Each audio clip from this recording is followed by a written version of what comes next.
Hey folks, welcome back. Heroscape is an incredible game, but it's not perfect. Some figures simply outperform their peers, and many designs that might have looked good on paper don't pan out to be competitively viable. Unlike a video game, a miniatures war game like Heroscape can't easily be patched by the developers with the same degree of efficacy. The rules and designs that were released 20 years ago may as well have been chiseled in stone, as convincing players to change their play habits and update their game can be an uphill battle. With that being said, many people have taken it upon themselves to suggest changes, either for casual or competitive adoption. Today, I wanted to take a look at rebalancing Heroscape and the challenges that entails. Now, obviously, I'm not the first person to think of something like this. In fact, it's very likely that even within the first few months of the game releasing in 2004, players were already making up their own house rules or other gameplay modifications. This all falls under the category of homebrew, changes made that were never intended to leave the table they were designed at. By and large, these little house rules exist in localized pockets. As an example, my friend and I have been playing this game for a very long time and have compiled a number of rule changes over the years into our own patch list that we sometimes play from. These are all designed in good fun and aren't really intended to be used by anyone else besides us. Maybe you've got similar house rules at your own table. Suggesting changes that are meant to be considered for mass adoption can be much more difficult, however. There are two distinct schools of thought here, but in order to talk about them, we first have to identify what kinds of problems might exist within army card designs. To oversimplify, most competitive army cards allow you to activate a lot of figures, sling a lot of dice at your opponent, and generate positive value for your army in the process.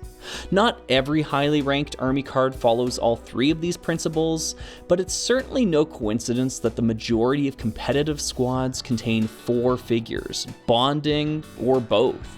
Therefore, it stands to reason that if an army card does not allow you to activate many figures, sling a lot of dice, or easily generate positive value for your army, then it should be considered non-competitive. Indeed, this is where we find a great many army cards, wallowing in mediocrity. If we take a figure like Sudema, for example, her Stare of Stone ability can appear powerful on paper. Instead of attacking, she can choose any figure within 4 clear sight spaces and roll the d20. A 7 or higher will destroy a squad figure, and a 17 or higher will destroy a hero. Scary stuff. The ability to outright remove a threat from the board without having to even consider its stat line is potent, to be sure. But no plan survives contact with the enemy. The practical affair of actually playing the game against an opponent has to be considered here. For starters, there's the matter of generating value with your army cards. Sudema costs 140 points to draft into your army, thus should generate at least 140 points of value to be worth considering. Since her only ability is to destroy other figures, she needs to destroy 140 points worth of your opponent's figures in order to do this. She could get lucky and take out your opponent's Zelrig with a single roll of 17 or higher, but let's be realistic. Your opponent is not going to let you walk up within 4 spaces of Zelrig to be able to do this. While her Stare of Stone ability might seem like a wise counterdraft on paper, in practice, the reality is far different. Additionally, you have to also consider what you could have spent those 140 points on, or perhaps more critically, what your opponent spent their 140 points on. For the same price as Sudema, your opponent could take a squad of Gladiatrons and Blastatrons. I don't care how hot your D20 is, you'd have a greater chance of being hit by lightning than Sudema winning that matchup.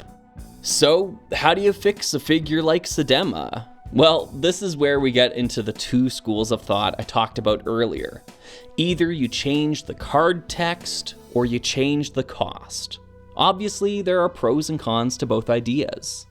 Altering the card text can lead to more effectual changes, as it often more readily addresses the real issues. When it comes to Sudema, one of her core problems is that she can only destroy a single figure a turn, at best. This just can't keep up with the potential multiple activations your opponent could have on their turn. For years now, a group known as the Competitive Units Congress, or CUC for short, has been testing and proposing changes to several of Heroscape's weaker figures. Their change to Sudema is interesting, allowing her to continue rolling for Stair of Stone after each successful roll. This somewhat alleviates her issue of not being able to accomplish much within her turn. The problem with altering the card text, though, is that it can be unwieldy to roll out for mass adoption. If you want to play with CUC redesigns, you essentially need to print out new cards for your figures. Then you need to make sure your opponents are aware of these changes and willing to allow you to play with them. If they aren't, well, I hope you also brought along your original cards and are prepared to lose the game. This brings us to the other school of thought in rebalancing Heroscape: changing the point value of each army card. In recent years, a recosting system known as Delta has really taken off in the competitive Heroscape community. Delta doesn't seek to fix figure designs, it only seeks to make good figures cost more and bad figures cost less, altering the amount of value they must generate within your army. The main downside of this approach is that it doesn't adequately address the real issues that some army cards suffer from. Sure, Sudema is only 115 points in Delta at the time of this recording, but she can still only destroy a single figure per activation. She doesn't have to destroy as much to earn her keep, but the core design flaw is left unaddressed. Conversely, the main advantage of exclusively changing the point value of army cards is that it only affects the drafting phase, not the moment-to-moment experience at the table. You don't need to print out new cards. You just need to use an online army creator like Autoload Builder, which can be toggled to account for Delta scoring. Once you've built your army, that's it. Delta has done its job and gets out of the way. It's a simple solution that plays to the good enough is good enough mantra that I hold dear. For these reasons, it's no wonder that Delta has seen mass adoption within competitive-scape where CUC has not. But that's only part of the story. Delta is certainly a better solution for competitive play, but what about casual play? What about those homebrew rules I spoke about earlier? Well, that's where I think the altering the card text philosophy is meant to shine. When it's just you and your friends hanging out, it's easy to all agree on changes to a figure. Sometimes the changes are so simple you don't even need to print out a new card. Raylan now gives +1 defense instead of +2? Cool, got it. Easy to remember. In that vein, I want to use this video to kick off a new series on this channel, Homebrew Heroscape. In it, I want to discuss army card design philosophy and certain changes I would make to cards that I feel could use a second look. I specifically want to target army cards where I feel the card text is the root of the problem, not the cost. Some figures, like Sonlin as an example, function perfectly fine. They just need a point value adjustment to be made more competitive. Others, well, it's not so simple.